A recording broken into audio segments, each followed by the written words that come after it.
What is happening, Magnus? So apparently we have some video footage of the raids and aftermath on Puff Daddy's homes. Are y'all ready? Let's check this news out.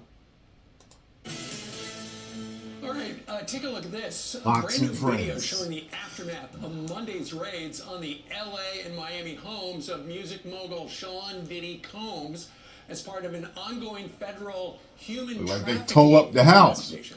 Our next guest previously defended Mr. Combs in 2015, where serious felony charges were dropped.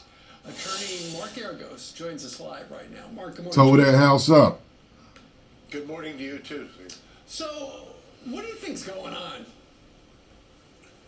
Straight to the I point. think clearly the feds have taken notice of the kind of raft of lawsuits that have been filed. They're using those as a roadmap. And the cynic in me would say that they aren't getting witnesses cooperating the way they want. And so this is a great way to kind of deliver a shock and awe message to anybody connected with Sean that this is we're serious and we're coming after him and you better cooperate or you're going to be left in the wake. By the way, this is almost warp speed when it comes to the feds in terms of when they open an investigation and when they do this kind of a search. Right, and Marcus, you know, this particular unit that did the raids, they're in charge of human trafficking crimes. So, do you connect those two? Yes, I don't think that there's any doubt in my mind, at least, that their Homeland Security is leading the charge here, and that the allegations would seem to mirror exactly what has been alleged in a couple of these lawsuits. Right. So, like I've said before, and they've taken a look at the lawsuits. They're using that as a roadmap, and they're engaging in this kind of activity to claim to want to freeze his electronics. I think his lawyer, and I think you mentioned you may have the statement, I think his lawyer came back and has complained bitterly about it. Well, Wow, perfect transition. sneakers. Let me read the Damn. attorney's statement. They say, yes, Oh, them there was shoes. overuse of military-level force as search warrants were executed at Mr. Combs' residences. There is no excuse for the excessive show of force and hostility exhibited by authorities or the way his children and employees were treated. Mr. Combs was never detained but spoke to and cooperated with authorities. Despite media speculation, neither Mr. Combs nor any family members have been arrested, nor has his ability to travel been restricted in any way. This unprecedented ambush, paired with an advanced coordinated media presence, leads to a premature rush to judgment of Mr. Combs and is nothing more than a witch hunt based on meritless accusations made in civil lawsuits. There has been no finding of criminal or civil liability with any of these allegations. Mr. Combs is innocent and will continue to fight every day to clear his name. Wow. And Okay. in that, Mark, the lawyer does mention these other lawsuits, and you mentioned one of the lawsuits. One of them came, I believe it was last November, and it was Sean Combs's former girlfriend, Cassie, who, among other things, alleged rape and things like that. That was settled, I think, within a day or two after filing it, but it had to do with the deadline, didn't it? Yes, New York had this kind of unique look-back statute. Was he on the Sexual plane or not? Survivors Act. That's what I want to On know. the eve of that expiring, the I haven't found that out lawsuit yet. Was they mediated it and then settled it right on the eve of that expiration.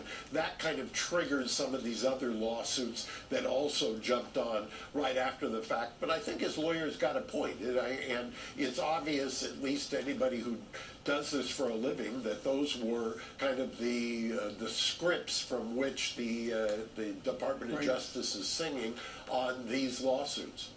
In addition to representing Sean Combs, you also, back in the day, represented Lyle and Eric Menendez, who are the subject of a brand new Fox Nation special called Victims or Villains.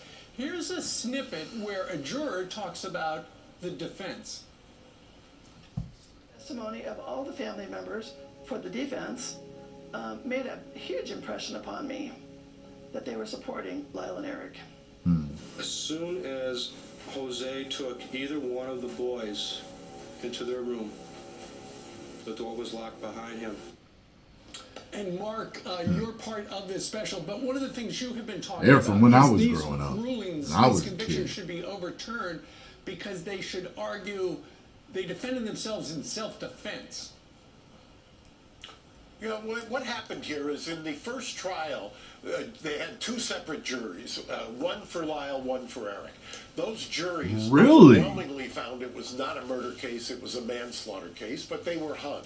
Then they did a second trial. What happened in between is O.J. Simpson was acquitted. 8 days later, after the acquittal of O.J.'s, they start picking this jury. There was all kinds of pressure on the DA to get a conviction, to win the big one, because they had a succession of losses for anybody who remembers that era back in the 90s in L.A. So the pressure was there. The judge, I believe, succumbed to that pressure and changed the rules in the middle of the trial. He kind of pulled the rug out from under the defense. I didn't try that case. It was very ably tried by Leslie Abramson. And they ended up getting sentenced to life without parole. The interesting thing is, if these had been the Menendez sisters, I don't believe for a second they would still be in custody. Wow. Folks, check out this special on Fox Nation. It is called Menendez Brothers, Victims or Villains, featuring Mr. Garagos. Thank you, sir. Well, I'll tell you this. First of all, I still haven't found out whether he was on that plane or not that landed. And then I was hearing people talk about it, and they were talking about the whole extradition thing, that the United States actually has a lot of extradition treaties with places you wouldn't think that they do.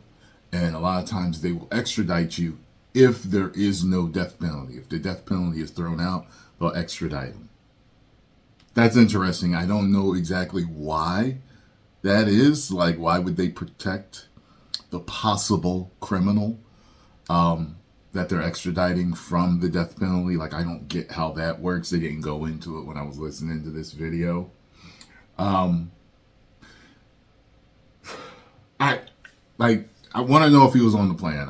Also, people were saying some other names, Bo. They were saying that him and another big time legendary rapper were connected with all of this, and that this rapper has a private island too, that they are, man, I don't know what the hell is going to come out with this, but I am staying with this to figure this out. I've known this dude since I was a kid. Puff Daddy dancing in the videos. Bad boy. All that. This is nuts seeing all of this come out since I was a kid. It's kind of like when Michael Jackson was charged with all that stuff. It was like, what? I listened to him as a kid. What do y'all think? What do y'all think? Post comments down below. Let me know. Woo.